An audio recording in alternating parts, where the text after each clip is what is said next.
এখন থেকে আপনি মেসেঞ্জারে যে কারোর সঙ্গে ফটো ভিডিও সেন্ড করবেন, আদান প্রদান করবেন, সে কিন্তু সেগুলো সেভ করে রাখতে পারবে না, স্ক্রিনশট দিতে পারবে না। তো চলুন আপনাকে শিখিয়ে দিই কিভাবে এই কাজটি করবেন। ভিডিওটা শেয়ার করে আপনি আপনার ফেসবুকের টাইমলাইনে রেখে দিতে পারেন। মেসেঞ্জারের এই চমৎকার কাজটি করার জন্য সর্বপ্রথম মেসেঞ্জারের অ্যাপটাকে ওপেন করে দিবেন।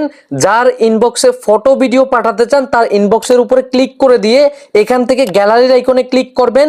যেই ফটো বা ভিডিও পাঠাতে চান সেটার উপর ক্লিক দিবেন, এখান থেকে এডিট অপশনে ক্লিক করবেন।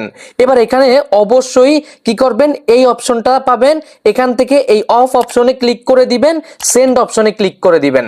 তাহলে হবে কি, যার কাছে আপনি ফটো ভিডিওটা পাঠাবেন সে একবার দেখতে পারবে, এরপরে সে কোনো ধরনের স্ক্রিনশট অথবা সেভ করে রাখতে পারবে না। তবে খেয়াল রাখবেন, সে চাইলে অন্য একটা ফোন থেকে কিন্তু ছবি তুলে রাখতে পারবে। তাই এমন কোনো প্রাইভেট বিষয় এরকম ভাবে পাঠাবেন না। ধন্যবাদ সকলকেই। ভিডিও পাওয়ার জন্য সাবস্ক্রাইব অথবা ফলো করে সঙ্গেই থাকবেন।